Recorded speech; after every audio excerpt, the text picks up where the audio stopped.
yang sering disorot oleh pemerintah kita gitu.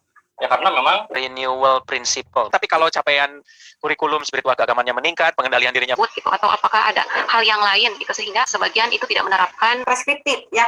Jadi mendeskripsikan apa yang harus dilakukan dalam pendidikan Tasik misalnya. Nah itu Cirebon mengurus udang. ya itu.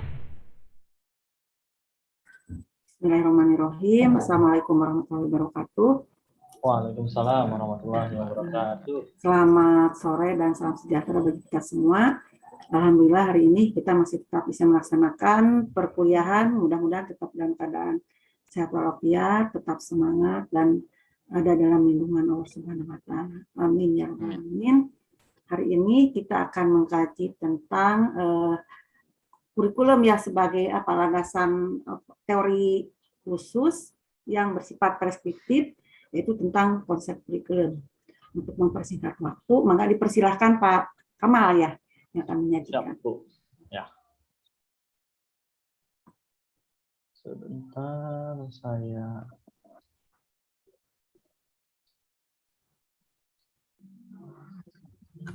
Cek, apakah sudah terlihat Ibu Bapak semuanya? Sudah. Oke, ya. Bismillahirrahmanirrahim. Assalamualaikum warahmatullahi wabarakatuh. Waalaikumsalam. Ya. Innal hamdalillah nahmaduhu wa nasta'inuhu wa nastaghfiruh wa na'udzubillahi min syururi anfusina wa min sayyiati a'malina. May yahdihillahu fala mudhillalah wa may yudhlilhu fala hadiyalah. Asyhadu an la ilaha illallah wa asyhadu anna Muhammadan abduhu wa rasuluh. Allahumma shalli ala sayyidina Muhammad wa ala ali sayyidina Muhammad. Amma ba'du. Ya, yang pertama-tama marilah kita ucapkan puja dan puji serta syukur kita kepada Allah Subhanahu wa taala yang bagaimana pada hari ini kita telah hadir dan berkumpul dalam rangka mata kuliah pengembangan teori pendidikan yang insya Allah materinya hari ini tentang kajian penyusunan dan pengembangan kurikulum yang akan langsung disampaikan oleh saya sendiri, Kamal Ismail. Ya, salawat dan salam tak lupa kita curah limpahkan kepada junjungan kita semua, Nabi kita, Habibana wa Nabiyana Muhammad Sallallahu Alaihi Wasallam, dan tak lupa kepada para keluarganya, para sahabat, dan kepada kita selaku umatnya. Mudah-mudahan kita nanti di akhirat nanti akan mendapat syafaat di yaumul akhir nanti. Amin ya Allah ya rabbal alamin. Ya, langsung saja barangkali saya akan langsung masuk ke materi pada hari ini, yaitu tentang kajian penyusunan dan pengembangan kurikulum. Untuk itu, sebelum kita memulai materi hari ini, marilah kita mengucapkan basmalah secara bersama-sama. Bismillahirrahmanirrahim.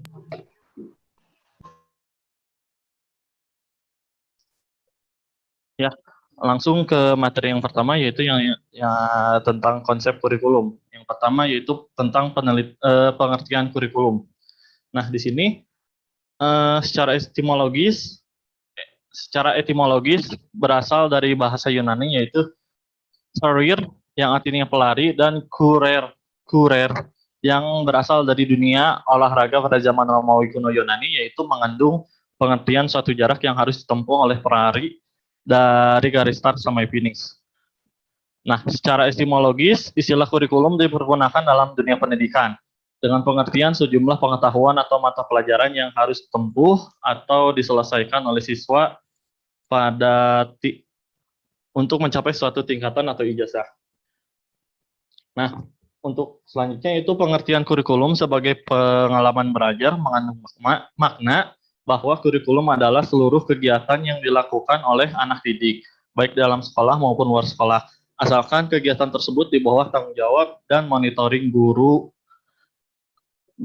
atau sekolah. Kurikulum sebagai sebuah program terencana dalam sebuah pembelajaran tidak hanya berisi tentang program kegiatan, tetapi juga berisi tentang tujuan yang harus ditempuh, beserta alat evaluasi untuk mengetahui keberhasilan yang ditempuh.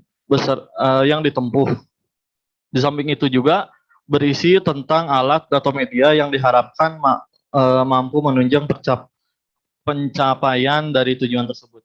Kurikulum sebagai suatu rencana disusun untuk melancarkan proses belajar, mengajar di bawah bimbingan dan tanggung jawab sekolah atau lembaga pendidikan beserta staf pengajarnya.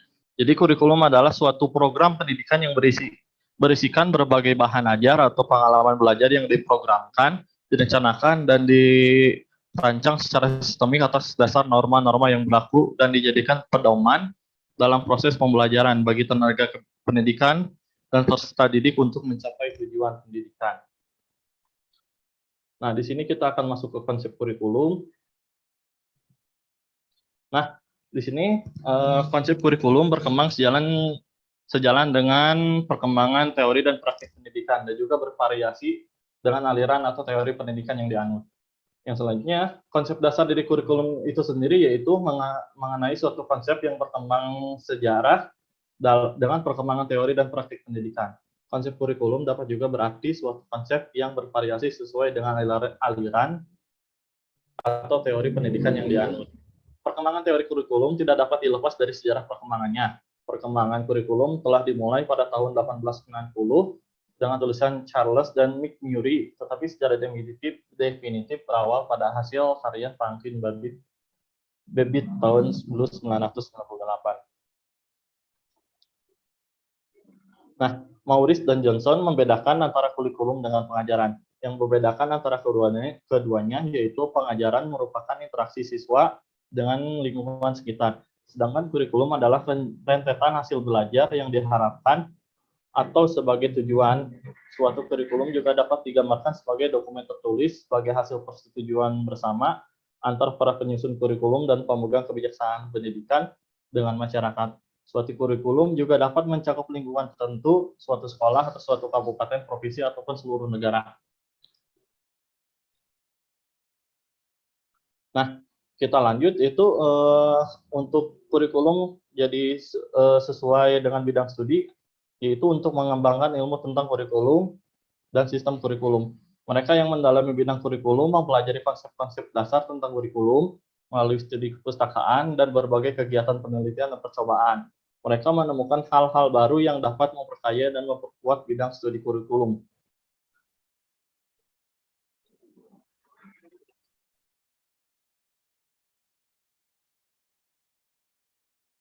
Nah, kita akan lanjut ke landasan pengembangan kurikulum.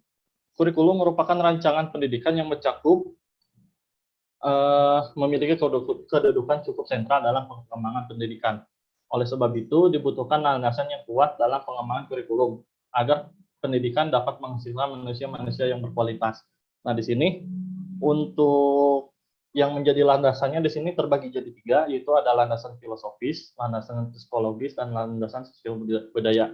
Nah, yang pertama ada landasan filosofis.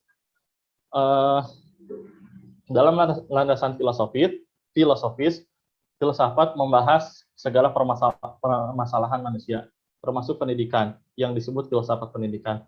Filsafat memberikan arah dan metodologi terhadap praktik-praktik pendidikan, sedangkan praktik-praktik pendidikan memberikan bahan-bahan bagi pertimbangan filosofis. Keduanya sangat berkaitan erat. Hal inilah yang menyebabkan landasan filosofis menjadi landasan penting dalam perkembangan kurikulum. Yang selanjutnya landasan psikologis. Dalam proses pendidikan yang terjadi adalah proses interaksi antar individu. Manusia berbeda dengan makhluk yang lainnya karena kondisi psikologisnya. Kondisi psikologis sebenarnya merupakan karakter psikofisik seseorang sebagai individu yang dinyatakan dalam berbagai bentuk perilaku interaksi dengan lingkungannya. Dalam pengembangan kurikulum, minimal ada 2 landasan psikologi yang memengaruhinya, yaitu psikologi perkembangan dan psikologi belajar. Kemudian yang selanjutnya yang ketiga yaitu ada landasan sosial budaya. Nah, landasan sosial budaya dalam kurikulum ini menentukan pelaksanaan dan hasil pendidikan. Dengan pendidikan diharapkan muncul masyarakat-masyarakat yang tidak asing dengan masyarakat. Dengan pendidikan diharapkan lahir manusia-manusia yang bermutu, mengerti, dan mampu mengembangkan masyarakat. Oleh sebab itu, isi, tujuan, maupun proses pendidikan harus disesuaikan dengan kondisi, karakteristik, kekayaan, dan perkembangan masyarakat. Nah, di samping itu juga dalam perkembangan kurikulum, selain harus memiliki landasan yang kuat, juga harus memiliki prinsip-prinsip yang jelas juga gitu.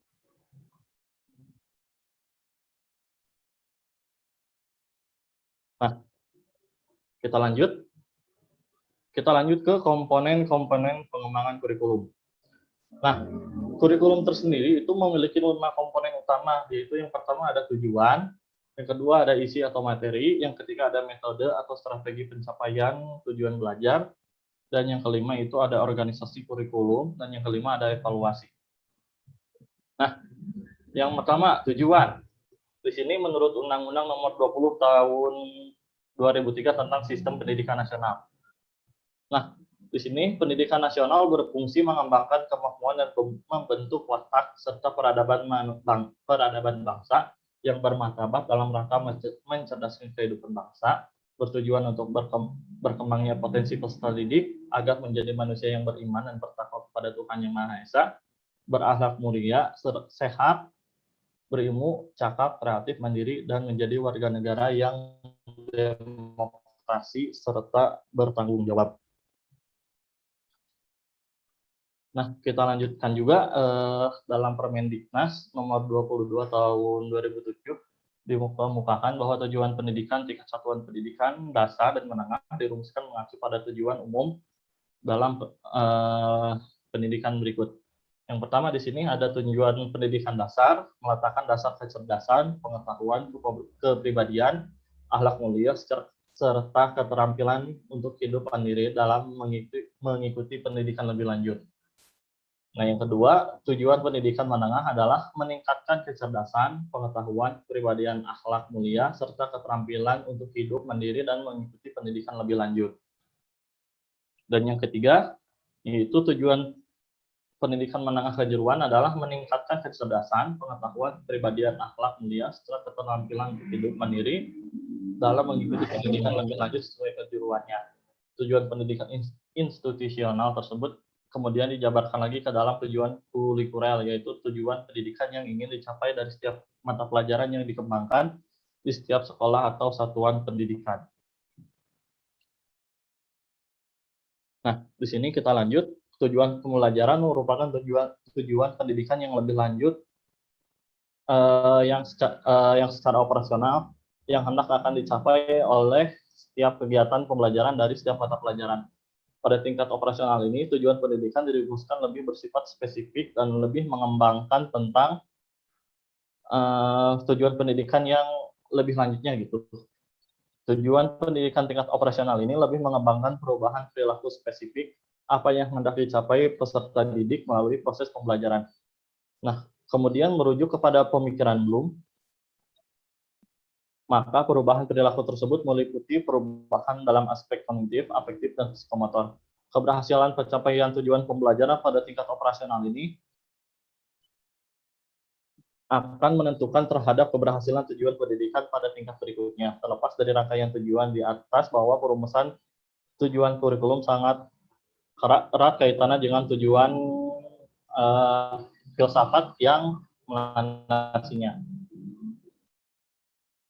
Nah, kemudian jika kurikulum yang dapat dikembangkan menggunakan dasar filsafat klasik atau perennialisme, esensialisme, atau eksistensialisme, dan sebagainya, sebagai pijakan utamanya, maka tujuan kurikulum lebih banyak diarahkan pada pencapaian penguasaan materi dan cenderung menekankan pada upaya pengembangan aspek intelektual dan aspek kognitif.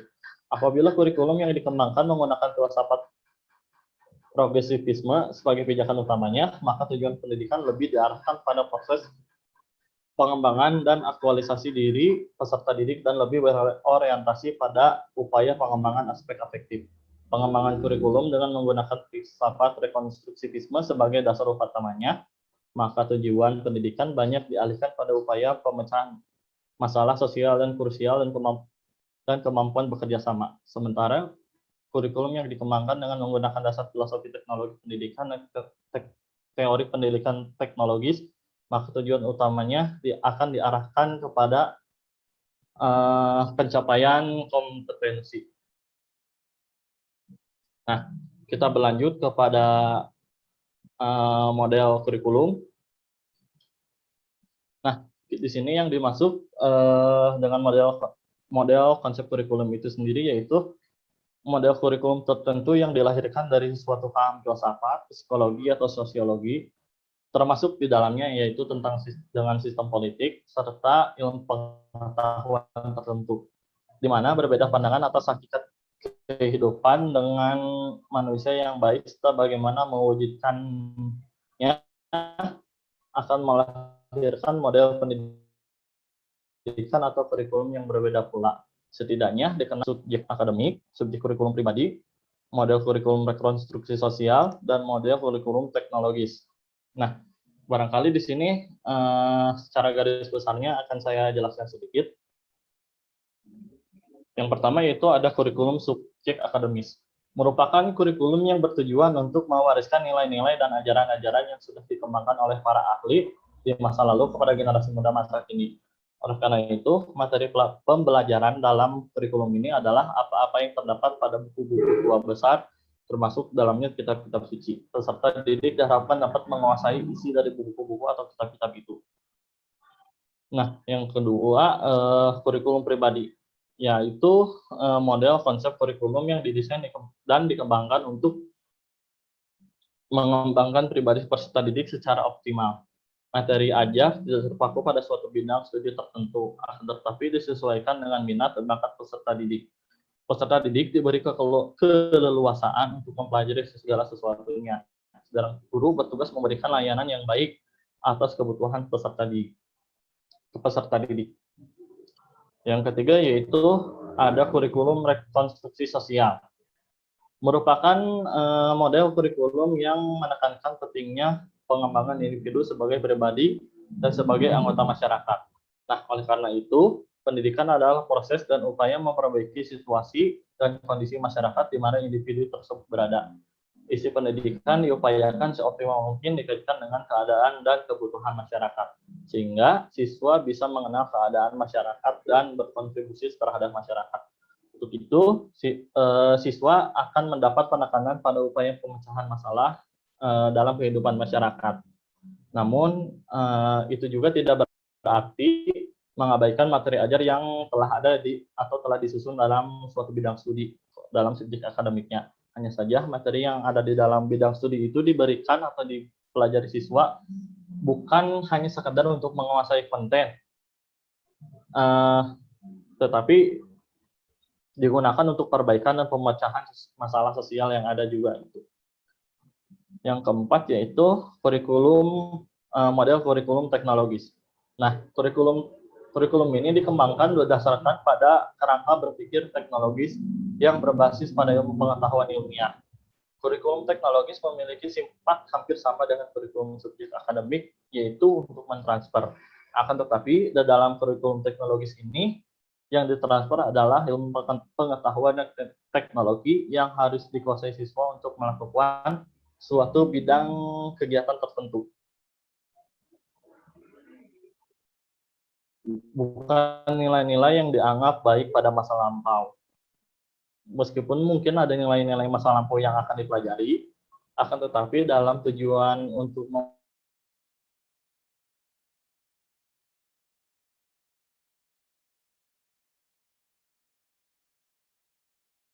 atau profesional atau kompetensi tertentu. Pembelajaran berorientasi pada tujuan dengan indikator ketercapaian yang diluluskan dengan sangat jelas. Untuk mencapai tujuan tersebut, pembelajaran akan disampaikan secara tahap demi tahap dan sistematis. Hasil pendidikan dikontrol secara ketat melalui evaluasi hasil yang teramati dan terukur. Terima kasih. Nah, itu saja barangkali bisa saya sampaikan untuk materi hari ini. Barangkali kepada teman-teman semua, ada yang ingin menambahkan, ataupun yang ingin menyanggah, ataupun yang bertanya juga, dipersilahkan.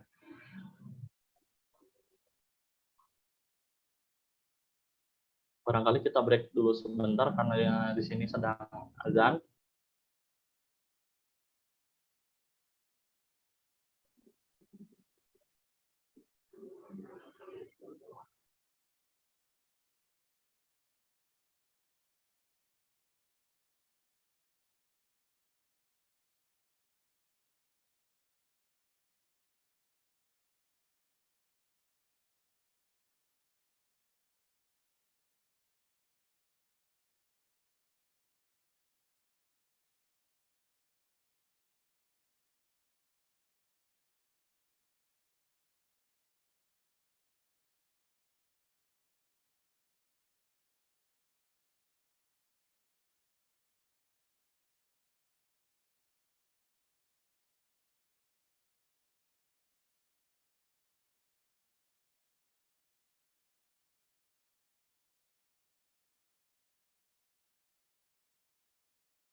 Ya. Cek. Ya, bagaimana teman-teman semuanya? Apakah saya ulangi, apakah ada yang ingin menambahkan materi atau menyanggah dan ataupun bertanya mengenai materi yang saya sampaikan hari ini?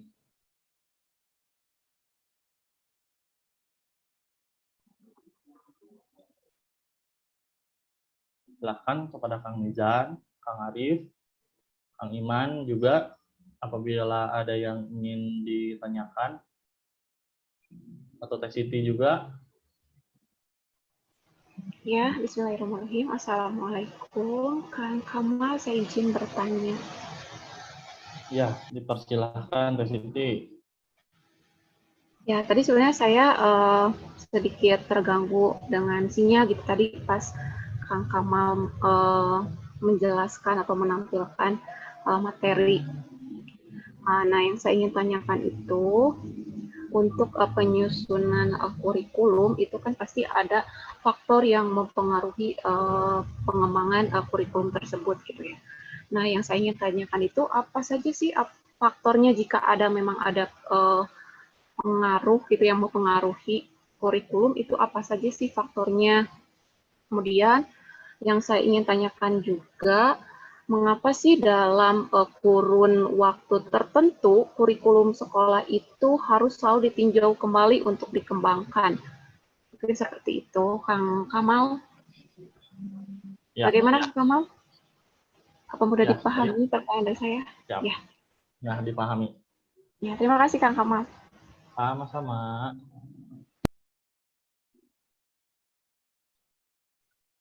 Ya, bagaimana teman-teman semuanya?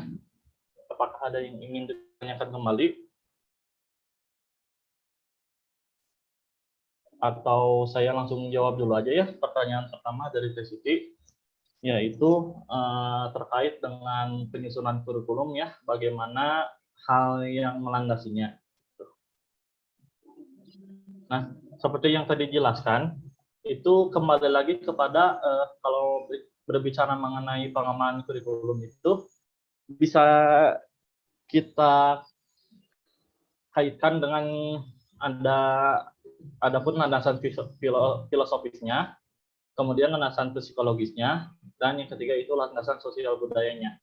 Seperti yang tadi dijelaskan secara filosofis, apakah kita kurikulum tersebut menganut ke filsafat yang seperti apa, itu kembali lagi bergantung kepada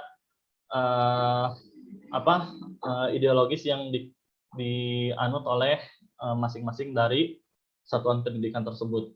Yang kedua, dari landasan psikologisnya yaitu balik lagi terhadap psikologi dari masyarakat sekitar yang ada di sekitar lingkungan sekolah tersebut. Itu juga harus bisa disesuaikan dengan kondisi dari sosial budayanya juga gitu. Barangkali kalau misalkan di sini kita di Indonesia dengan berbagai macam suku dan budaya gitu. Nah, di sini pengembangan kurikulumnya di sini itu berbasis sosial budaya itu ya, untuk secara umumnya dan secara khususnya itu secara filosofisnya. Untuk landasan filosofis itu kalau di Indonesia itu menggunakan landasan filosofis dari Pancasila itu sendiri gitu ya, sebagai dasar negara kita.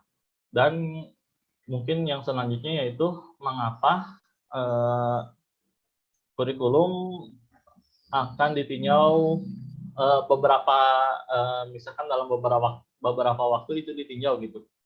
Nah, kalau yang kalau menurut saya itu berkaitan dengan perkembangan yang terjadi pada tiap masa gitu. Dalam satu waktu itu kurikulum itu bisa jadi sudah tidak relevan atau tidak istilahnya itu tidak relevan lah gitu, istilahnya sudah tidak relevan gitu. Kenapa? Karena barangkali berkaitan dengan keadaan geografisnya, keadaan masyarakatnya, terus keadaan teknologi yang berkembang pada saat itu. Bisa jadi untuk evaluasi dari kurikulum tersebut akan menghasilkan sebuah kurikulum yang baru gitu, berkaitan dengan hal-hal yang tadi yang telah disebutkan gitu, dari teknologi juga, dari geografis, dari sosial budaya juga, itu juga dapat mempengaruhi di kurikulum itu akan dievaluasi secara bertahap. Bahkan kalau misalkan kita misalkan kaitkan dengan politik itu, akan ada istilah ganti menteri, ganti kurikulum gitu. Kalau misalkan kita kaitkan dengan politik ya. Tetapi kalau misalkan untuk sekarang itu lebih ke perkembangan teknologi yang sangat pesat gitu. Kalau misalkan kemarin kita di kurikulum itu berbasisnya kurikulum 2006 itu berbasis hanya dengan berbasis kognitif saja yang dikedepankan. Nah, untuk sekarang itu barangkali tidak hanya berbasis kognitifnya saja, tetapi afektif dan psikomotornya juga sudah tentu dilihat itu. Dan juga ini juga berkaitan kembali dengan perkembangan teknologi yang ada. Itu sih kalau menurut saya. Bagaimana ke Siti? Apakah sudah jelas? Ya, Kang Kamal, terima kasih ya. Tadi jadi sudah jelaskan bahwa ada beberapa faktor yang mempengaruhi pengembangan kurikulum itu. Mungkin yang saya tangkap itu ada dari faktor sekolahnya, masyarakat, terus dari filosofis, psikologi, kemudian sosial budaya, dan bahkan politik. Dan mungkin untuk pengembangan negara pun mungkin ya bisa mempengaruhi seperti itu ya, Kang Kamal. Iya, betul. Jadi memang kalau misalkan kita berbicara kurikulum itu merupakan suatu hal yang fleksibel gitu, dapat berubah atau dapat berubah sesuai dengan apa yang terjadi di masa kini gitu. Begitu Teh Siti. Iya baik, Kang Kamal, hatur nuhun ya Kang. Sami. Ya, bagaimana teman-teman semuanya? Apakah ada yang ingin menyanggah ataupun menambahkan jawaban dari saya?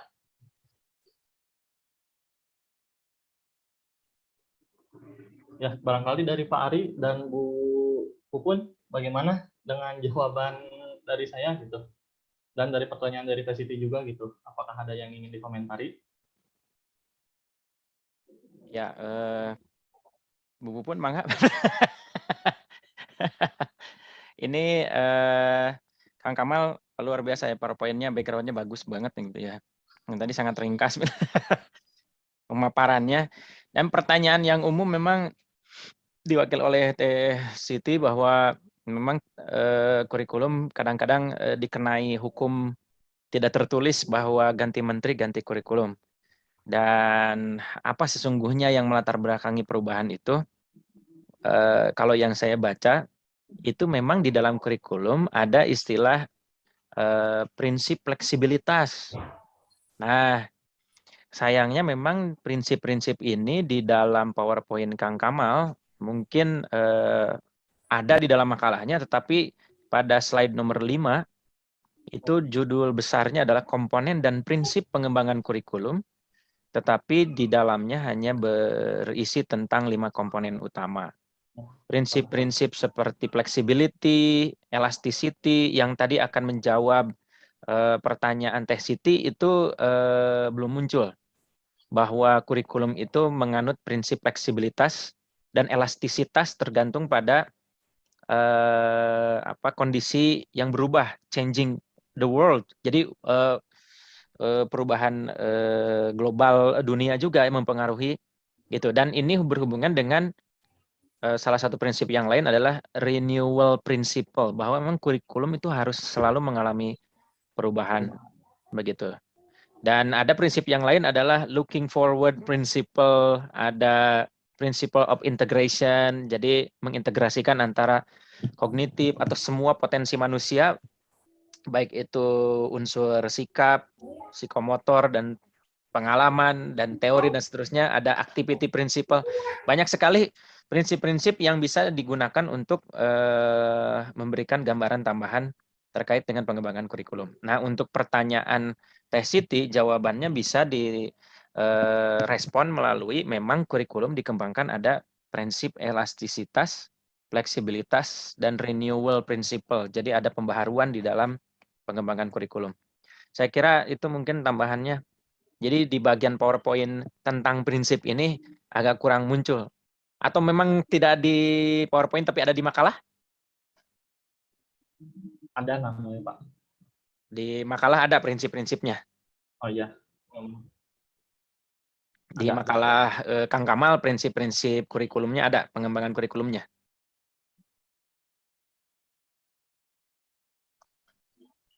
Nampaknya ada sih. Apa Ada, tuh? ada. Apa saja? Sebentar Pak. Ini koneksinya mohon maaf agak kurang stabil. Oke. Nanti saya bantu cek. Memang kita apa namanya agak instan ya. Makalahnya hari ini dipresentasikan hari ini, kita juga baru baca hari ini. Tapi tidak apa-apa. Kan mungkin kadang-kadang kita belajar hari ini untuk diajarkan besok. Kadang-kadang begitu juga. Itu kurikulum juga, pelaksanaan kurikulum. Gitu. Di sini ada Pak. Mm-hmm. Tadi di sini ada. Ini ya berarti lupa ya, nggak kemasukin ke PowerPoint. Apa saja, Kang Kamal? Kalau di sini ada termasuk prinsip ada prinsip relevansi, prinsip fleksibilitas, prinsip ada kontinuitas, prinsip praktis, prinsip efektivitas. Nah, jawaban yang bisa tepat untuk diberikan pada Teh Siti tadi prinsip relevansi. Mungkin sekarang sudah tidak relevan kurikulum ini karena perkembangan ilmu pengetahuan dan teknologi. Yang kedua tadi masuk yang fleksibilitas.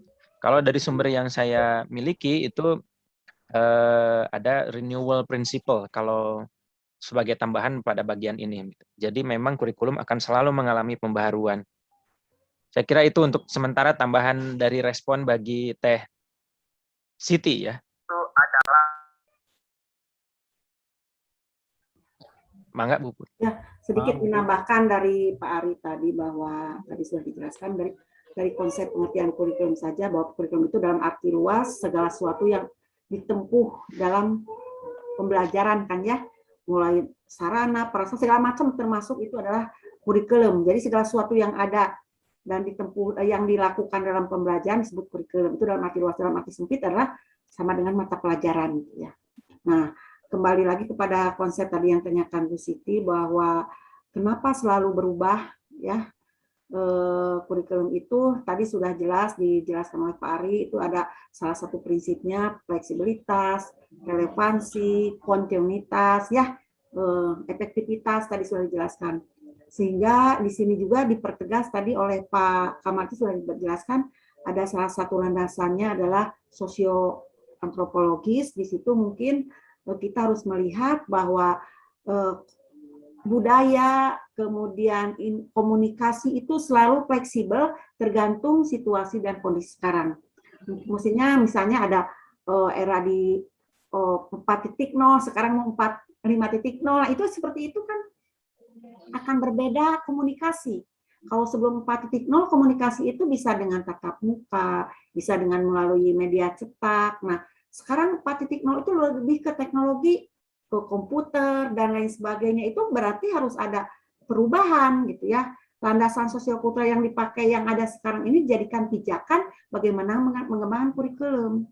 Jadi betul tadi ketika ganti menteri, ganti kurikulum itu bukan hal, itu mungkin common sense lah, pemikiran orang awam bahwa sebenarnya memang kurikulum itu kalau dilihat dari prinsip kurikulumnya sendiri yang di pendidikan formal itu bersifat, karena bersifat apa ya, bersifat dari atas tuh apa namanya, bersifat lambat gitu ya dibandingkan dengan kurikulum yang ada di luar sekolah.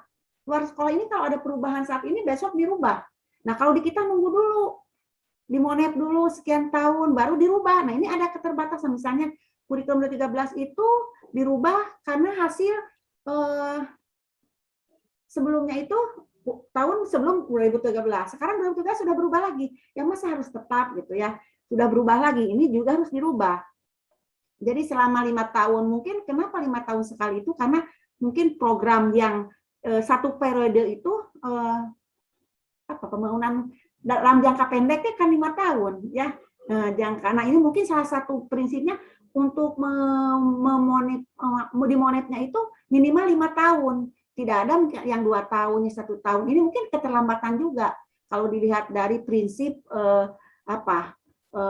pendidikan yang bersifat dinamis terus, itu mungkin ini yang salah satu dikritisi oleh Ivan Illich, kemudian oleh jadi bubarkan sekolah karena ini menghambat terhadap kebudayaan yang ada, itu terlalu terlambat diberikannya, sehingga sekolah itu selalu ketinggalan kalau menurut Ivan Illich itu, jadi selalu terbelakang.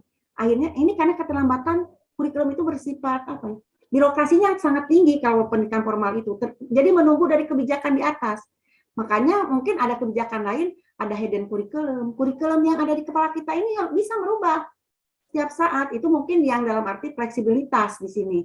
Nah, jadi kita ini kalau ada hal-hal yang baru itu bisa dimasukkan gitu. Kalau itu mungkin kita menganut prinsip yang tadi gitu. Dan jadi itu mungkin bukan berarti karena ganti kurikulum, tapi ini karena salah satunya adalah tadi landasan sosiokultural. Kemudian prinsip-prinsip tadi yang sudah dijelaskan oleh Pak Ari, prinsip-prinsip fleksibilitas, relativitas, efektivitas juga termasuk di situ. Itu mungkin tambahannya. Ya, terima kasih kepada Pak Ari dan Bu Pupun yang telah menambahkan jawabannya. Barangkali dari teman-teman yang lain, apakah ada yang ingin ditanyakan kembali? Dipersilahkan. Izin bertanya, Pak Kamal, Ibu, Bapak. Ya, Kang Iman, mangga. Iman ingin menanyakan terkait ya, kenapa ya kurikulum banyak mengacu kepada kurikulum nasional gitu? Apakah emang bisa mengembangkan kurikulum berdasarkan karakteristik, geografis, dan sosiologi budaya tempat siswa hidup gitu? Jadi apakah kurikulum yang mengacu kepada kurikulum nasional sudah dapat dikatakan sesuai dengan filosofis, tadi itu psikologis dan sosial budaya gitu. Jadi mungkin itu pertanyaannya. Terima kasih. Kang. Terima kasih, Kang Iman. Ya, barangkali saya langsung jawab ya. Nah, di sini tuh mengapa kalau misalkan kita di negara Indonesia itu secara umumnya ya, itu menganut kepada kurikulum nasional gitu, dikarenakan yang pertama itu berkaitan dengan pembangunan dari masa pemerintahan itu tersendiri. Itu juga bisa berkaitan dengan dengan sosial kulturalnya itu bagaimana. Terus yang kemudian kalau misalkan kita melihat dari filosofisnya, yaitu ini bangsa Indonesia itu menganut Pancasila gitu, yang secara otomatis nantinya tuh isi dari pendidikan tersebut akan berkaitan dengan rasa bangga menjadi warga Indonesia dan lain-lain gitu. Itu juga merupakan sebuah program nasional yang barangkali sering dicanangkan oleh pemerintah kita. Dan kemudian juga kalau misalkan pengembangan kurikulum pada tingkat daerah itu juga ada kalau nggak salah. Ada juga, jadi untuk struktur kurikulum itu ada kurikulum nasional, ada kurikulum daerah, dan ada kurikulum satuan pendidikan juga gitu. Yang nantinya itu akan menyesuaikan dengan akan menyesuaikan dengan daerah atau karakteristik dari masyarakat tersebut gitu. Misalkan kita di daerahnya itu di Jawa Barat dan Banten gitu, misalkannya di daerah Kang Iman. Di sini kita mayoritas warganya kan warga Sunda gitu mayoritasnya. Nah, jadi untuk kurikulum tambahannya di sini barangkali ada yang ditambahkan dengan misalkan kalau dari segi program itu ada Rebo Nyunda, kalau misalkan dari segi terus ada juga misalkan memakai baju pangsi dan juga kebaya khas gitu. Dan itu juga balik lagi disesuaikan dengan karakteristik dan kebudayaan yang berada di daerahnya gitu. Jadi secara nasional secara nasional kita harus seperti ini, dan secara daerah misalkan harus seperti ini juga gitu. Barangkali itu sih yang bisa. Terima kasih Pak Kamal. Iya, sama-sama. Ya, barangkali dari teman-teman ada yang ingin menyanggah atau menambahkan jawaban dari saya. Ya, barangkali Pak Ari dan Bu Pupun. Bagaimana saya? Sedikit Mangga, saya Bu dulu Pupun. Pak Ari ya, Pak Ari. Gini. Tadi kalau nggak salah ditinjau dari apa landasan-landasan tadi ya kurikulum itu ya? Ya, Kurang jelas ya. landasan-landasan. Kan di awal sudah dijelaskan bahwa ini ada yang termasuk landasan ideal dan faktual tadi ya. Nah, kalau ini kurikulum itu termasuk teori pendidikan yang bersifat yang deskriptif, bersifat preskriptif ya. Jadi mendeskripsikan apa yang harus dilakukan dalam pendidikan, tapi yang apa yang seharusnya. Sehingga di sini termasuk ada landasan idealnya dalam kurikulum itu, tidak hanya apa adanya gitu ya. Nah, jadi di sini ada landasan filosofi, landasan psikologi, dan landasan sosiokultural. Mungkin ketika berpijak pada landasan filosofi dulu, bahwa tadi sudah dijelaskan oleh Pak Iman sedikit bahwa Pak Kamal di sini ya, bahwa berdasarkan Pancasila, bahwa hakikat kan ketika berbicara filosofi selalu berbicara tentang metafisika, epistemologi, dan aksiologi gitu ya. Nah, di sini kan sudah diajak ketika belajar dikaji filsafat sudah dibahas konsep kenyataan itu apa menurut Pancasila. Konsep manusia itu apa menurut Pancasila. Nah, jadi kenyataan itu sebenarnya berkat rahmat Tuhan yang Maha Kuasa dan didorong oleh keinginan luhur. Ya, jadi intinya bahwa kenyataan itu adalah ciptaan Tuhan lah, atau Tuhan yang pertama, tapi kita harus meraihnya. Nah, ini mungkin ke konsep manusia saja. Manusia menurut Pancasila itu kan dilihat dari ada yang bersifat, dilihat manusia itu ciptaan Tuhan, tapi sifatnya ada yang bersifat monodualisme, ada yang bersifat monopluralisme. Monodualisme itu harus selaras, serasi, seimbang itu ya, antara dunia dan akhirat, jasmani dan rohani, individu dan sosial. Monopluralisme kebineka tunggal-ikaan. Nah, hal ini harus diperhatikan bahwa semua tujuan pendidikan harus diarahkan ke sana, ya, yang bersifat monodualisme dan monopluralisme. Oleh karena itu, bagaimana kurikulum untuk mencapai yang itu? Maka muncullah dua kurikulum. Ada yang bersifat sentralisasi, ada yang bersifat desentralisasi. Yang bersifat sentralisasi untuk merealisasikan terciptanya manusia yang bersifat monodualisme. Nah, kurikulum tadi yang dikatakan bersifat desentralisasi atau mulok itu untuk merealisasikan, menciptakan manusia yang pluralisme, keberagaman. Sehingga yang pluralisme itu ya yang mulok itu beragam. Di Jawa Barat ya belajarnya tentang bahasa Sunda, kebudayaan Sunda, kesenian Sunda, berbeda dengan di Jawa, berbeda dengan di Bali, berbeda dengan di Sumatera. Nah, ini dalam merealisasikan menjadikan manusia yang monopluralisme, beragam, tetap dipertahankan ini kurikulum ini. Nah, yang monodualisme itu yang sentralisasi. Dimanapun pendidikan, mau di Papua, mau di Jakarta, mau di Bandung, sama, harus belajar matematika yang sama, IPA yang sama, karena manusia Indonesia, meskipun di Papua, meskipun harus sama. Nah, jadi itu kurikulum. Jadi kenapa kurikulum di kita seperti ini? Ini landasannya filosofis tentang untuk merealisasikan konsep manusia di Indonesia gitu. Nah, kemudian itu mungkin mudah-mudahan bisa terjawab. Kemudian yang landasan psikologi. Psikologi itu kan bagaimana membantu setiap perkembangan individu kan? Intinya membantu perkembangan individu agar dapat berkembang secara optimal. Mungkin Pak Ari lebih tahu dari psikologi. Ya, hanya dari misalnya seperti itu. Bagaimana melalui kurikulum itu dapat menciptakan manusia itu berkembang secara optimal. Nah, di sini menggunakan konsep-konsep, teori-teori, bahkan ke organisasi kurikulum harusnya seperti apa. Gitu. Jadi kan, kenapa sekarang kurikulumnya 2013 bersifat tematik integratif? Itu ada konsep teori di psikologinya. Gitu ya. Jadi konsep manusia itu akan bermakna kalau melihatnya secara holistik. Itu ditinjau dari teori mana psikologinya. Kognitivistik. Mengapa? Nah, itu jadi macam-macam gitu ya. Jadi ini harus dijadikan sebagai dasar ketika mengembangkan kurikulum. Teori mana? Kurikulum 2013 itu berorientasi pada tujuan. Contohnya, ini behavioristik yang dipakai. Jadi apapun yang dilakukan harus kelihatan. Setelah selesai pembelajaran, harus nyata apa yang dicapai oleh anak. Nah, ini teori behavioristik ketika mengembangkan kurikulum 75. Gitu ya, ini contoh. Kemudian tadi sosiokultural tadi, ketika membelajarkan itu harus bersifat kontekstual. Di mana kita mengajarkan matematika. Kelas 1 SD, kelas 2 SD mungkin akan berbeda cara penyajian antara di kota Sumedang dengan di kota Pangandaran. Kota Sumedang ketika berbicara penjumlahan mungkin dengan cara konsep tahu, cara membuat tahu, cara menjual tahu, mungkin itu akan lebih bermakna bagi anak.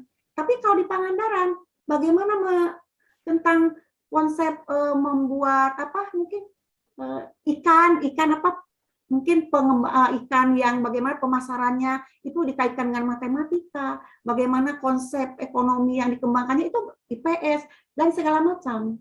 Jadi ketika misalkan dalam tema tertentu itu ada misalnya ini ya tentang binatang di sekitar lingkungan, temanya ada sekitar lingkungan. Nah mungkin binatang yang akan dikaji di Pangandaran dengan yang akan dikaji di Garut berbeda. Di Pangandaran apa yang paling muncul? Tidak harus sama. Mungkin kalau di Garut domba, supaya lebih tahu bagaimana domba itu karakteristik. Akhirnya ketika dia itu orang tuanya punya domba, bisa ngurus domba dengan konsep IPA itu, gitu ya. Yeah. Berbeda dengan yang ada di Cirebon atau di Tasik misalnya. Nah itu Cirebon mengurus udang. Ya, itu landasan sosioantropologi. Jadi seperti itu Pak Iman. Jadi bagaimana kita mengimplementasikan landasan filsafat, psikologi dan sosiokultural seperti itu. Itu mungkin yang bisa saya. Ya. Pak Ari barangkali menambahkan. Ya, wah lengkap sekali itu semuanya terbahas dari satu bab bagian tentang landasan pengembangan kurikulum. Saya ingin menguatkan bagian fokus pertanyaan Pak Iman bahwa kenapa harus ada kurikulum nasional, bukankah prinsip tadi sosiokultur itu ditekankan bahwa harus ada keunikan di dalam konteks di mana manusia itu tinggal begitu. Nah, memang salah satu prinsip yang saya baca ini ada principle of community centeredness, di mana social needs and local needs of the learner should be taken into account. Jadi harus diperhitungkan memang.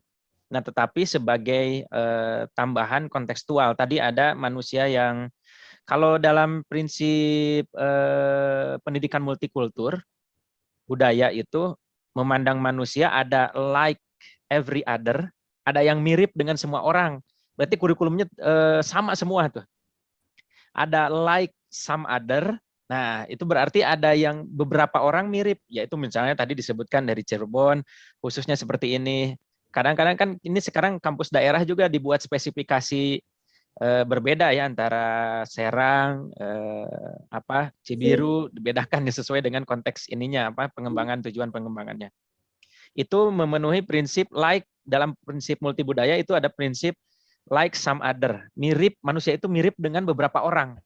Nah itulah muncul, tapi ada satu lagi yang like no every other, jadi tidak mirip dengan siapa-siapa. Nah disitulah psikologi mungkin tadi ya pendekatannya bahwa semua orang harus memiliki identitas yang unik yang bisa dikembangkan, walaupun ketika perkembangan optimal itu terjadi muncul juga dalam psikologi itu mengarah pada social expectation, harapan sosial.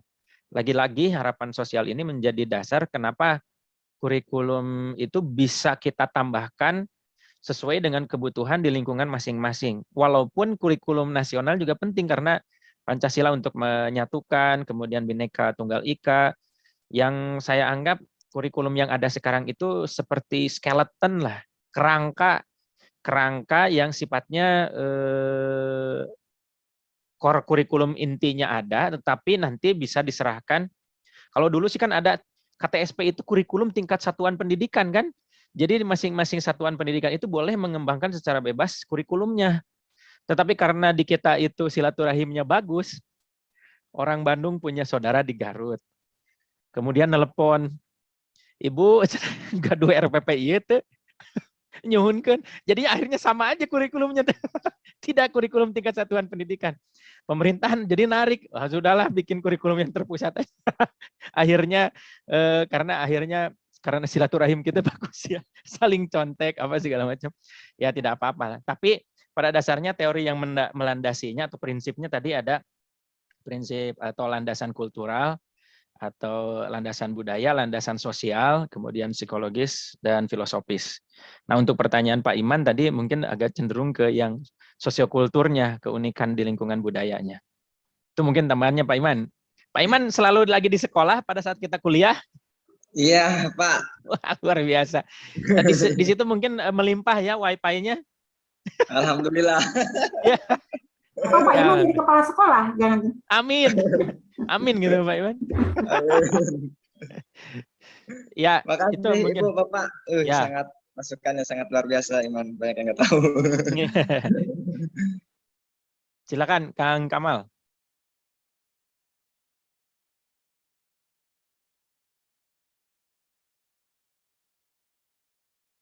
Pak Kamal? Kemana Pak Kamal? Nah, Pak Kamal? masih di mute. Ya, mohon maaf koneksinya di sini sedikit bermasalah juga. Nah, barangkali dari teman-teman yang lain, apakah ada yang ingin bertanya kembali? Silahkan kepada teman-teman yang lain. Assalamualaikum Bapak Ibu, Kang Kamal. Waalaikumsalam. Mangga Kang Faisal. Dalam pengelolaan pendidikan, banyak aspek penting yang harus diperhatikan. Salah satu contohnya seperti guru, sarana belajar, dan juga anggaran. Nah, akan tetapi, mengapa selalu kurikulum yang sering mendapat perhatian dari pemerintah pusat? Mungkin itu Kang yang ingin saya tanyakan.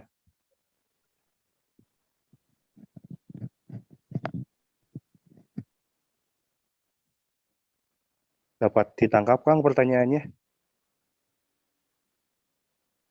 Lewat katanya. Jadi nggak sempat ketangkap. Pertanyaannya lewat gitu. Kang Kamal kesulitan sinyal.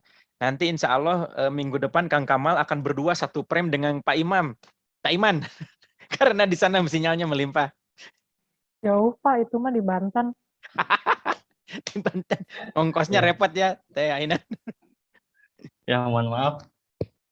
Ya, tadi sedikit menangkap ya. Mengapa gitu dari segi perkembangan pendidikan itu kurikulum yang sering disorot gitu. Ya, tadi kalau menurut saya balik lagi kepada landasan dari kurikulum itu sendiri gitu. Mengapa kurikulum yang sering disorot oleh pemerintah kita gitu. Ya karena memang kurikulum itu bisa dibilang inti dari suatu penyelenggaraan pendidikan gitu. Kalau misalkan kita tidak memperhatikan kurikulum itu sendiri, maka pendidikan itu sendiri juga tidak akan tercapai gitu. Nah, merupakan peranan penting gitu dalam kegiatan belajar pembelajaran juga gitu. Nah, dari kurikulum itu juga akan membantu kita dapat mengajar secara lebih efektif dan sistematis dengan materi secara metode yang telah dipersiapkan. Jadi dalam kurikulum itu diatur segala hal yang berkaitan dengan pengajaran dan pembelajaran gitu. Bahkan diatur juga materi yang harus disampaikan, terus tuh media yang harus diajarkan juga dan sebagainya gitu. Jadi kurikulum itu merupakan komponen yang sangat penting gitu. Mengapa kurikulum itu menjadi perhatian yang sangat penting itu, yang sering diperhatikan oleh pemerintah gitu. Tidak menutup kemungkinan gitu, meskipun anggaran juga sangat penting gitu, tetapi kalau misalkan kurikulumnya tidak diperhatikan, maka anggaran tersebut ya akan sia-sia gitu, karena tidak ada yang mengatur dan tidak ada yang memberikan porsi dari anggaran tersebut, yaitu di porsinya yaitu yang sudah diatur oleh kurikulum itu sendiri. Itu barangkali jawaban dari saya. Mangga dari teman-teman yang lain, apakah ada yang ingin menambahkan atau menyanggah?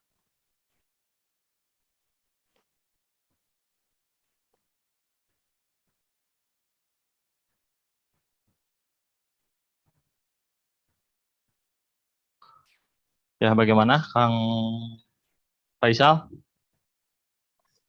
Apakah sudah jelas atau belum jelas dengan apa yang saya sampaikan? Baik, terima kasih Kang Kamal. Terkait jawaban dari Kang Kamal sudah cukup jelas dan menjawab pertanyaan yang tadi saya ajukan. Terima kasih, Kang. Ya, sama-sama.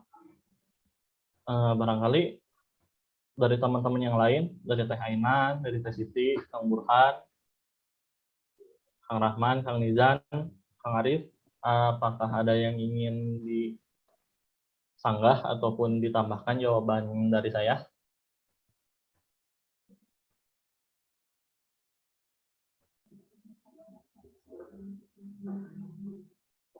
Bagaimana, Kang Burhan? Apakah ada yang ingin disampaikan?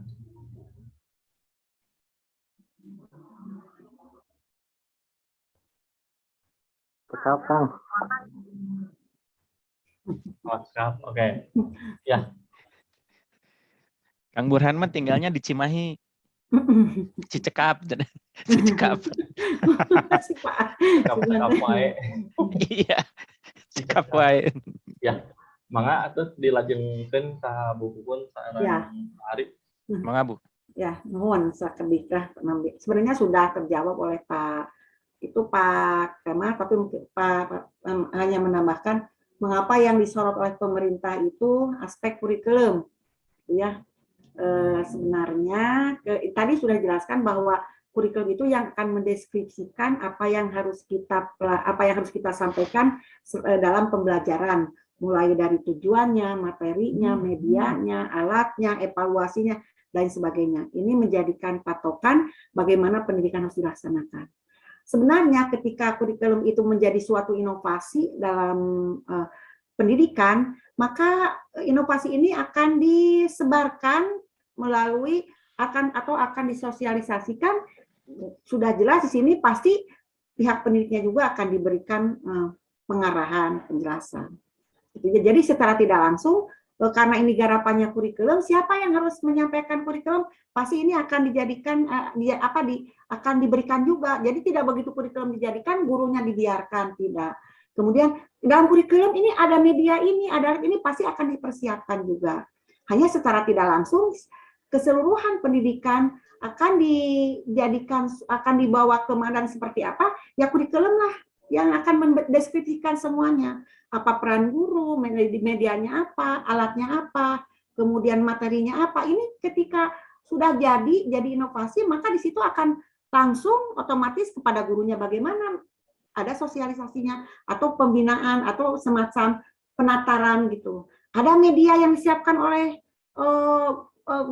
pemerintah, misalnya ada buku guru, buku siswa. Kalau dalam kurikulum 13 itu salah satu sarana prasarana yang disediakan oleh pihak pemerintah. Jadi tidak langsung dulu gurunya sana, tapi belum jelas kurikulumnya. Jadi yang paling utama kurikulum dulu. Barangkali hanya itu yang bisa saya sampaikan. Mengapa Ari namanya? Ya, menurut saya pertanyaan Pak Faisal sebetulnya bisa dijawab dengan kata wajar gitu, tapi kan butuh panjang penjelasan. Ya wajar lah, karena kurikulum itu tadi kalau tidak salah di PowerPoint Pak Kamal itu adalah sejumlah pengetahuan atau mata pelajaran yang harus ditempuh untuk diselesaikan gitu. Nah, jadi saya tadi benak saya langsung menerawang ke film Laskar Pelangi yang gurunya sangat sederhana, sarana prasarana sangat sederhana, tetapi anak-anaknya sukses pada meraih capaian pembelajaran yang ditargetkan oleh gurunya gitu. Nah, artinya di situ bisa tergambarkan bahwa memang kurikulum menjadi arah gitu. Kalau nanti masalah prasarana itu mengikuti untuk untuk menunjang pencapaian tadi kurikulum yang ditargetkan oleh kurikulum. Kemudian gurunya pasti gitu. Coba saya ingin diskusi ini ya, sharing tentang definisi pendidikan. Di bagian mana kurikulum gitu ya. Nah, Ini nih, misalnya pengertian pendidikan kan ini nih.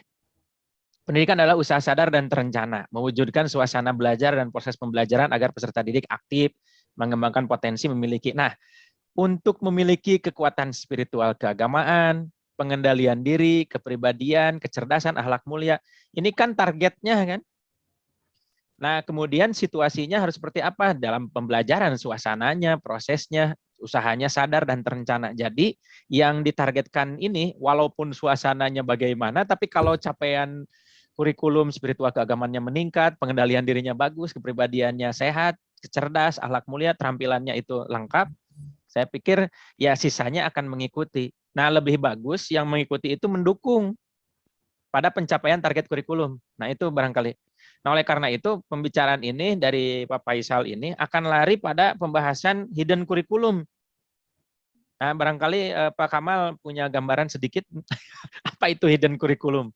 Sehingga ini sering dibicarakan, bahkan kemarin di webinar MBKM pada akhirnya hidden kurikulum kita mengandalkan diri supaya terbentuk kompetensi sosial dan kepribadian.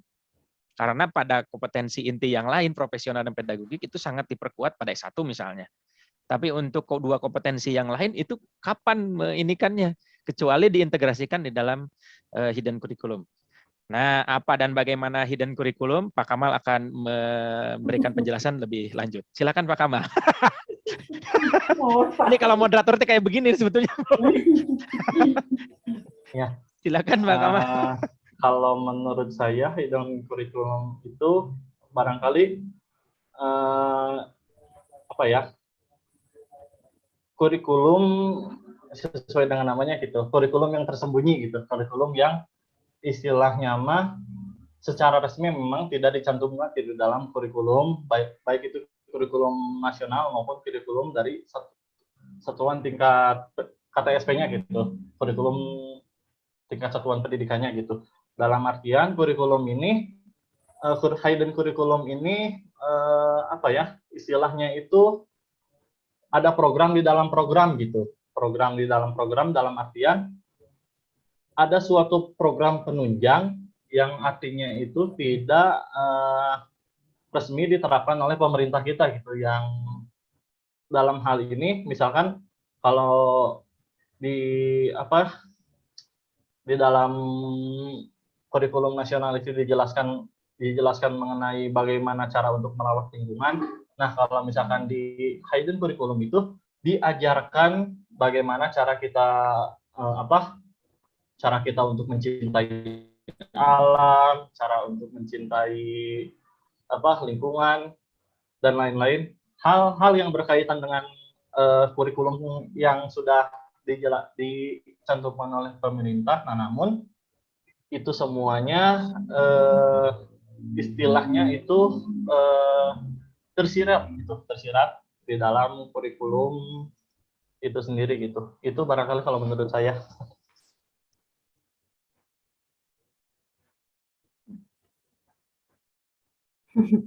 Mangga Bu. Ya, mungkin hidden curriculum itu kalau dalam istilah konsep ilmu itu kan ada seni dan ilmu dan seni ya. Jadi ini saya rasa hidden curriculum itu adalah mengembangkan apa yang ada di kurikulum secara tersurat, tapi berdasarkan atau yang ada di kepala si pendidik itu sendiri mengembangkan apa yang seharusnya dilakukan. Jadi ini lebih ke kreativitas guru untuk mengembangkan apa yang ada dalam bagaimana ini untuk mencapai yang seperti ini. Tidak lagi mengikuti yang tersurat dalam kurikulum. Menurut prinsip saya bahwa ini harus seperti ini karena sudah tahu karakter anak seperti ini, lingkungan seperti ini. Jadi tanpa ada suruhan atau tertulis di kurikulum saja dikembangkan saja oleh si gurunya itu sendiri. Jadi apa yang ada di kepala hidden curriculum ada di kepala si pendidik itu dikembangkan gitu ya. Mungkin ini kreativitas dari guru untuk mengembangkan pembelajaran seoptimal mungkin sehingga tujuan yang dapat tercapai secara optimal dan secara efektif itu mungkin. Ya, menariknya ini harus barangkali bisa jadi tambahan ya. Untuk makalah Pak Kamal. Ya. Ternyata memang pembicaraan hidden curriculum ini cukup intensif. Kita andalkan bahkan Karena yang dirasakan kurang pada kurikulum formal utama itu larinya ke hidden curriculum. Jadi saking pentingnya hidden curriculum. Ini saya satu definisi dari hidden curriculum. Hidden curriculum can be defined as lesson that are taught informal, diajarkan tidak formal, artinya informal, and usually unintentional, jadi tidak disampaikan, dikemukakan secara definitif gitu ya, atau tersurat di dalam school system. Nah, ini termasuk ada perilaku-perilaku gurunya, bahkan perspektif gurunya, dan sikap-sikap yang harus muncul di dalam diri siswa di sekolah at school. Nah, ini kontras dengan formal kurikulum. Nah, jadi untuk hal-hal yang ini barangkali bisa ditambahkan di makalah Pak Kamal untuk direvisi. Aduh. Bukan direvisi, ditambahkan, Pak Kamal. Mungkin bisa ditambahkan juga Pak Ali di makalah Pak Kamal itu pengorganisasian contoh implementasi kurikulum 2013 sekarang itu organisasinya yang mana, pendekatannya yang mana. Jadi itu bisa diimplementasikan sehingga paham. Kan ketika pengorganisasian kurikulum itu ada yang subject matter, related, kemudian integrated, termasuk yang mana?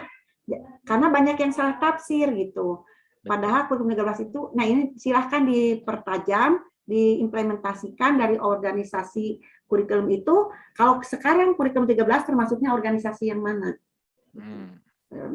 Banyak, ini ada model Miller, model demonstrasi, model grassroots, dan lain-lain. Jadi banyak memang, silahkan ditambahkan Pak Kamal. Iya. Pak Kamal, silakan.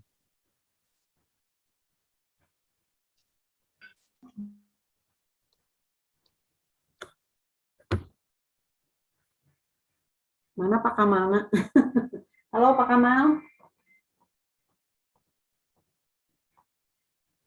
Masih di mute. Masih di mute, Pak Kamal, di mute. Ya, mohon maaf, barusan terlempar koneksinya kurang stabil. Ya, barangkali kita lanjutkan ke pertanyaan yang lain. Maka kepada teman-teman semuanya, apakah ada yang ingin ditanyakan kembali atau didiskusikan kembali mengenai pembahasan kurikulum pada hari ini, gitu, pada sore hari ini? Ya, Kang Kamal, saya izin untuk bertanya kembali. Bolehkan tidak? Boleh, Teh Siti. Masuk ke YouTube, Teh Siti. Nanti mau di-share sama Teh Siti. Begini, Kang Kamal, kan jika melihat keadaan sekarang ini kan sedang pandemi. Nah, kemudian pemerintah itu membuat kurikulum darurat gitu, disesuaikan dengan keadaan sekarang gitu. Nah, namun ternyata pada penerapannya itu saya melihat jika ada salah satu sekolah itu ternyata tidak memakai kurikulum darurat tersebut gitu. Jadi seperti pembuatan RPP pun masih menggunakan RPP yang dulu gitu, tidak menyesuaikan dengan keadaan sekarang gitu. Nah, yang saya ingin tanyakan itu mengapa demikian gitu? Apakah ada kendala dari kurikulum darurat tersebut gitu, atau apakah ada hal yang lain gitu sehingga sebagian itu tidak menerapkan kurikulum tersebut, kurikulum darurat? Mungkin seperti itu, Kang Kamal. Ya, Kang Kamal. Ya, baik, jadi sebentar ya, saya akan. Ya, barangkali kalau menurut saya seperti ini sih, itu semua mengenai kurikulum darurat itu balik lagi kepada satuan pendidik yang mau menerapkannya gitu. Apakah satuan pendidik itu berkenan menerapkannya atau tidak gitu. Yang jelas, kurikulum darurat ini diciptakan oleh pemerintah untuk menanggulangi agar anak-anak itu tidak terlantar gitu, dalam artian anak-anak itu bisa belajar walaupun dalam keadaan darurat seperti ini gitu. Misalkan kayak kita misalkan kita kuliah misalkan belum bisa bertatap muka, tetapi bisa diakali dengan Zoom meeting gitu. Nah, itu semua kurikulum darurat itu juga berlaku juga untuk barangkali bagi beberapa sekolah gitu. Namun di beberapa sekolah tertentu, terutama kalau misalkan kita melihat dari segi geografis itu ya, dari segi geografis ataupun dari segi apa kasus dari COVID-nya itu sendiri barangkali kurang atau tidak ada, misalkan kayak di pedalaman-pedalaman gitu, kayak di pedalaman-pedalaman gitu. Barangkali buat apa kita menerapkan kurikulum darurat gitu. Kalau misalkan di daerah tersebut ya bisa dibilang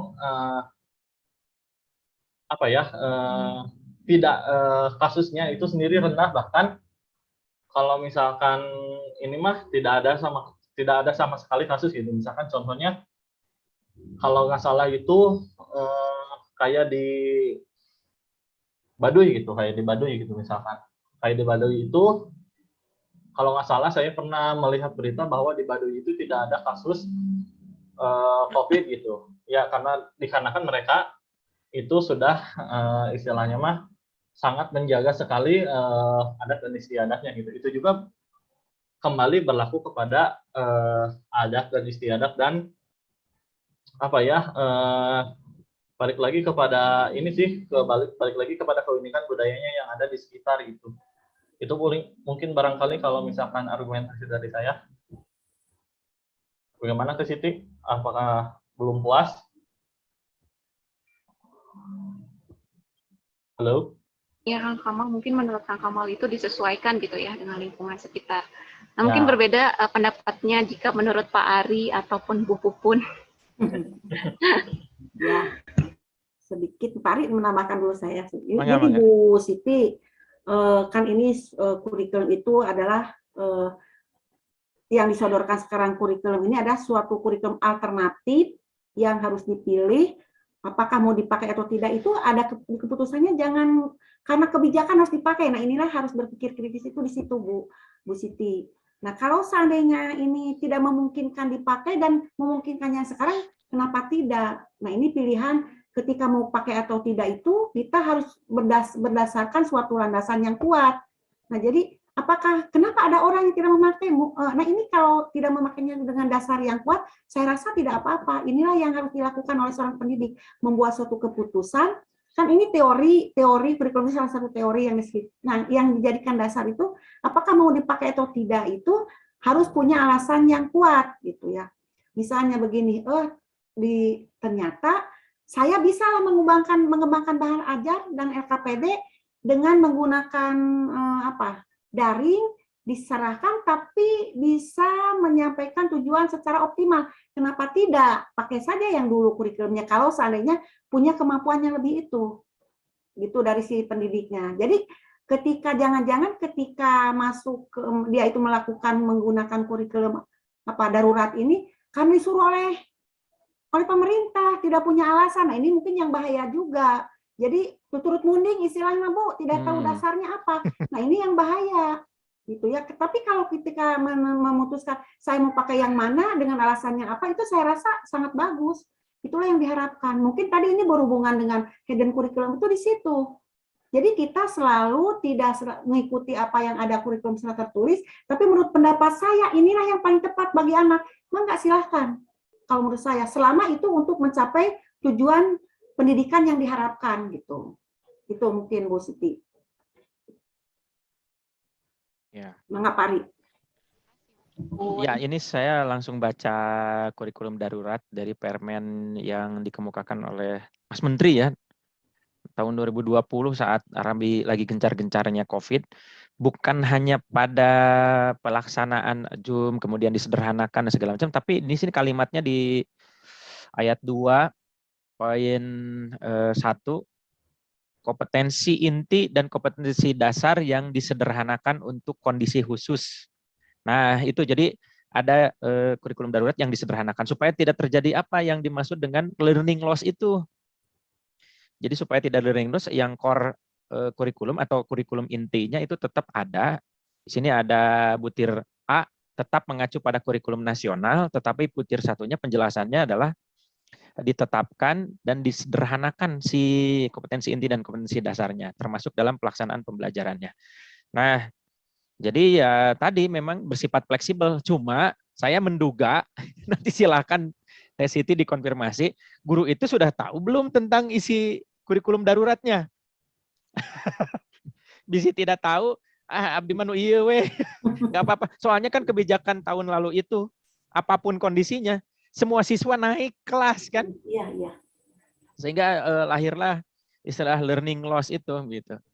Nah barangkali nanti ya kita sensitif juga terhadap apa latar belakang guru mengambil keputusan itu. Apakah karena ketidaktahuan atau yang paling bagus itu yang tadi disampaikan Bu Pupun, karena tindakan profesional atas pertimbangan tentang kreativitas, tentang penguasaan konsep, dia menentukan sendiri kurikulumnya mau yang ini gitu. Tidak harus selalu pada aturan yang baku begitu.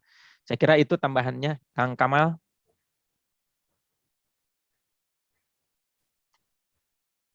Ya, baik. Terima kasih Pak Ari dan Bu Pupun atas tambahannya. Ya, kepada teman-teman yang lain bagaimana? Apakah ada yang ingin ditanyakan kembali? Saya, Kang Kamal, coba barangkali ini bisa kita diskusikan. Saya sempat selalu resah, tadi sempat diungkap oleh Bu Pupun, kenapa ya kampus atau kurikulum itu, atau pendidikan secara umum, atau teori yang kita kembangkan terkait dengan kurikulum, itu selalu terlambat memang. Jadi seolah-olah kita diseret-seret, pendidikan itu fungsi inovasinya tidak muncul. Tapi mengikuti aja terus di apa yang terjadi di dunia industri. Industri sudah titik 03 misalnya ya, industri, kemudian sekarang 4.0, kemudian society 5.0. Kalau judul-judul seperti kemarin, webinar kemarin, MPKM untuk mengikuti ini. Coba kapan-kapan pendidikan untuk meng-create sesuatu, nah gitu, yang belum ada di dalam ini. Kenapa menurut Kang Kamal, kenapa bisa begitu? Kang Kamal. Kalau menurut saya sendiri sih, itu ini juga berkaitan dengan apa ya, perkembangan dari teknologi juga gitu. Kalau menurut saya gitu Pak. Karena apa? Saya pernah mendengar gitu Kak, sebuah pernyataan gitu bahwa perkembangan di Indonesia itu beberapa tahun lebih mundur dari negara maju gitu. Misalkan contohnya kayak gini, untuk salah satu contohnya itu tentang yang sekarang booming itu adalah podcast gitu misalkan. Nah, pernah saya baca sebuah artikel bahwa podcast itu ternyata sudah ada dari beberapa tahun belakangan gitu. Nah, baru sekarang di Indonesia booming gitu. Itu juga barangkali menjadi suatu apa ya istilahnya mah keterlambatan gitu dari kita untuk menyerap informasi gitu. Begitu pula dengan kurikulum kita gitu. Itu yang pertama. Yang kedua, barangkali dari segi kalau berkaitan dengan kebijakan itu memang di kebijakan dari kita itu terkadang berbelit-belit gitu kalau menurut saya. Kenapa? Ada aturan A, aturan B, aturan C, aturan D yang memang harus dipatuhi gitu dalam mengubah atau dalam apa ya mengubah kurikulum itu tersebut gitu. Jadi sehingga perubahan dari kurikulum tersebut dirasa lambat gitu karena ada birokrasi yang harus dilewati gitu. Itu sih kalau menurut saya Pak. Ya, saya tuh hanya khawatir aja bahwa memang tadi ada prinsip fleksibilitas ketika bukan ilmu pengetahuan. Teknologi, informasi berkembang, terus perubahan zaman dan segala macam. Seolah-olah pendidikan itu tidak berdaya ya. Tidak berdaya, diseret oleh perkembangan teknologi, tapi bukannya pendidikan yang meng-create perkembangan teknologi dan segala macam, tapi malah dunia industri. Nah, itu yang dicemaskan itu. Seperti sekarang, Bu, ternyata bakal ada dampak perubahan Facebook menjadi Meta. Sekarang itu saya amati gitu ya, Meta itu sekarang ada jualan coupling tanah tapi maya. Itu kemarin Bu Pupun yang dibuat oleh putranya Bu Andin. Iya. Itu kan dia membuat dunia sendiri. Membuat dunia, kemudian di situ ada tokoh-tokoh, kemudian perang melawan COVID, bagaimana ada tokoh ini musuhnya ada di dunia itu. Bukan Nah, dunia nyatanya. iya, bukan di dunia nyata. Nah, tapi nanti itu si lahan-lahan itu akan dibeli sama orang yang nanti itu bakal beli itu gitu. Nah, itu nanti konsep meta dan metaverse. Jadi nanti pendidikan pun, wah ini saya prediksi mungkin agak terancam gitu ya. Nanti kalau sudah ada AI yang AI itu artificial intelligence, kecerdasan buatan yang apa namanya bisa menggantikan kemampuan manusia, terutama dalam hal penguasaan informasi begitu.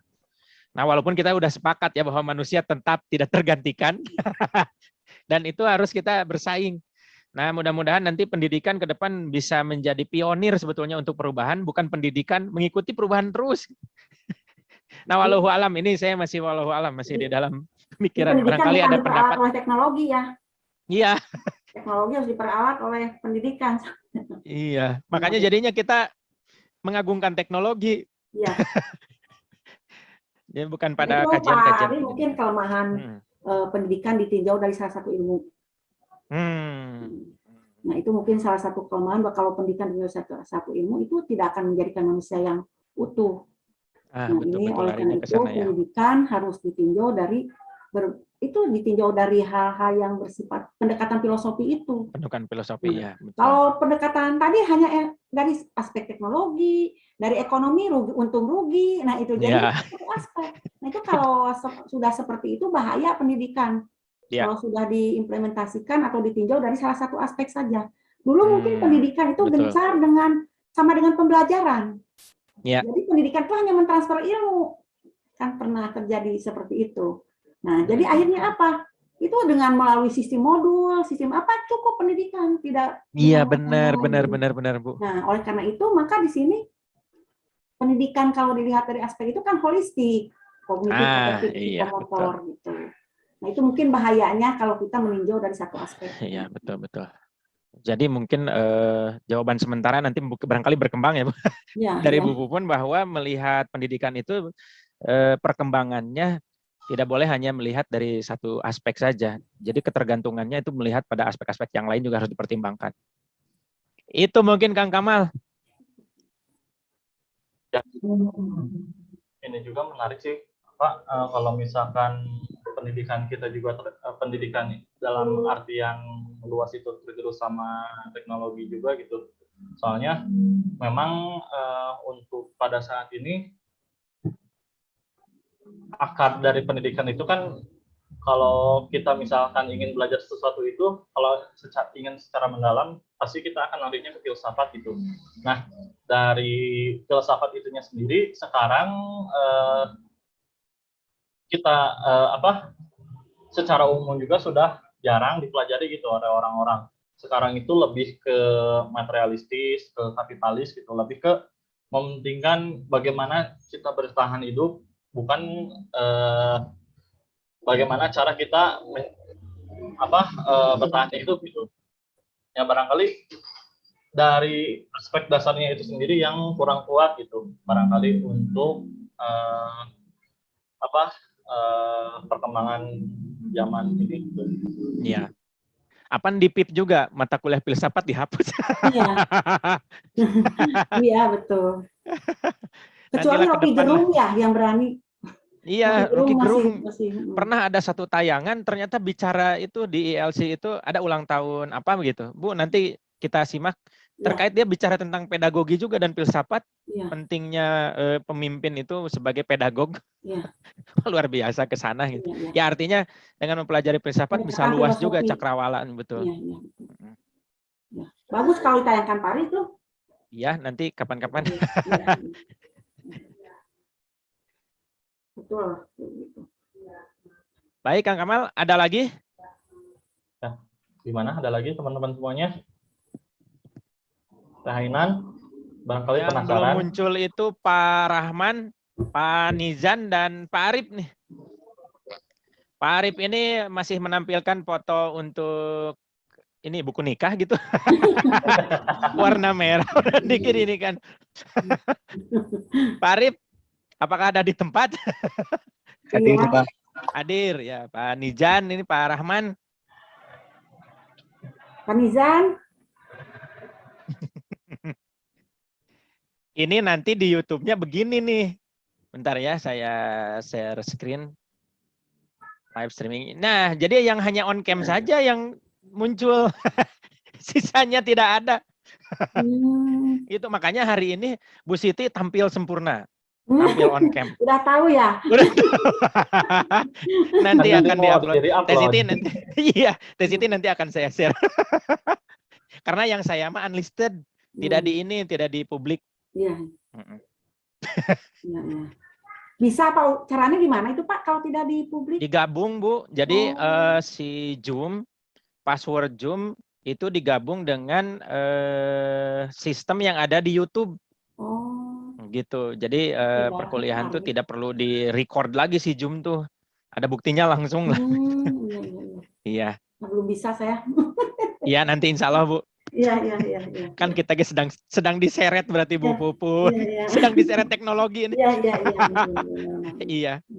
Tapi teman-teman, Bu Puput punya channel, silakan di-subscribe. Pari. Itu harus dipromosikan. Sadari wah, ini rada jam saihela Pak. Iya ya, tidak ininya, tidak update. Tugas sih kan beres-beres modul. Kami Bu, aduh, ayeuna BKD bentrok deh, aduh ya Allah. Sementara ini dulu bereskan dulu. Iya. Insya Allah udah Desember.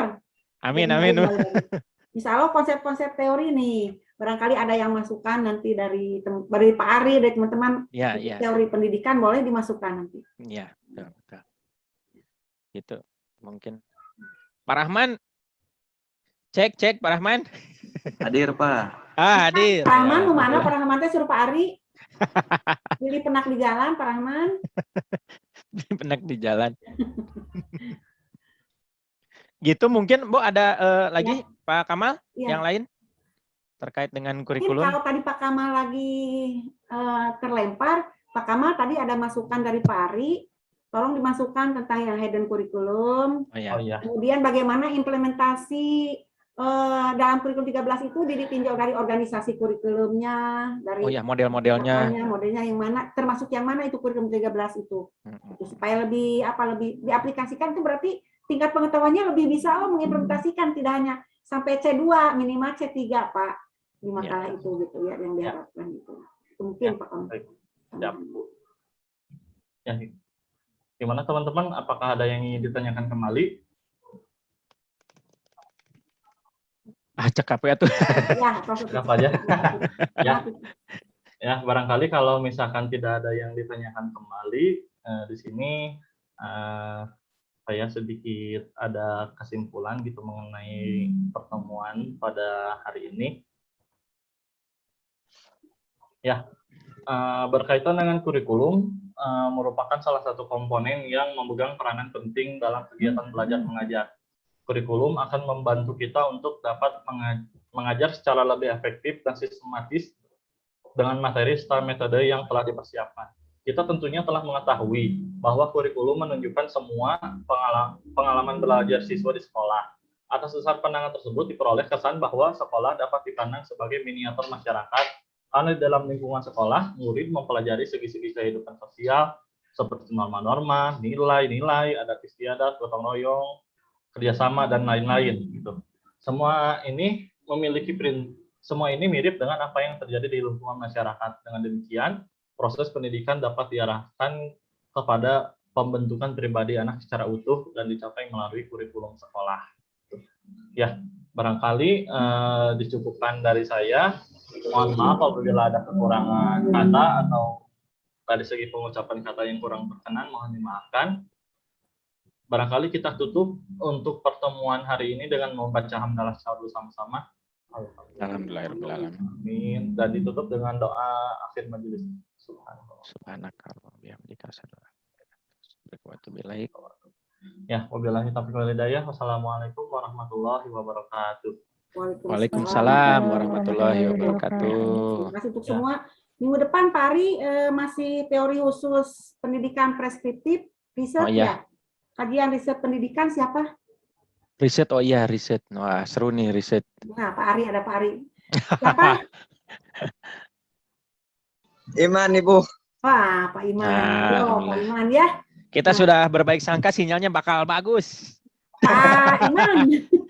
Tidak akan Boleh terlempar. komunikasi dulu dengan Pak Ari nanti di luar perkuliahan. Barangkali mau ditanya apa yang harus ditampilkan dalam riset. Boleh. Karena Pak Ari itu ahli aja. dalam riset. Gitu. Tidak juga. Iya. Belajar aja, Bang. Iya, Pak Iman ya boleh ya supaya lebih terarah gitu. Iya. Pak Iman ditunggu di Cimahi, Pak Iman. Mohon Pak, insya Allah. Siap. Ya, rezeki. Cimahi abang. Iya. Oke. Ibu Bapak, mungkin itu saja ya. Bu Pupun tadi yang membuka sebenarnya. Mangga, Pak Ari di mangga. Ya.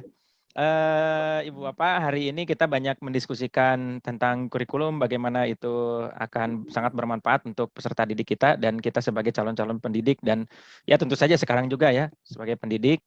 Mudah-mudahan kalau tadi Pak Kamal itu sempat Indonesia ketinggalan, memang ada data untuk bisa sama dengan negara-negara maju itu butuh 128 tahun dan itu hasil riset betul-betul mendalam. Mudah-mudahan kita bisa melakukan akselerasi terkait dengan itu melalui kurikulum. Saya kira itu saja untuk pertemuan kali ini. Terima kasih atas perhatiannya. Mudah-mudahan kita bisa bertemu kembali minggu depan dalam kondisi sehat walafiat. Saya akhiri. Assalamualaikum warahmatullahi wabarakatuh. Waalaikumsalam warahmatullahi wabarakatuh. Pamit Ibu Bapak. Mangga. Ya,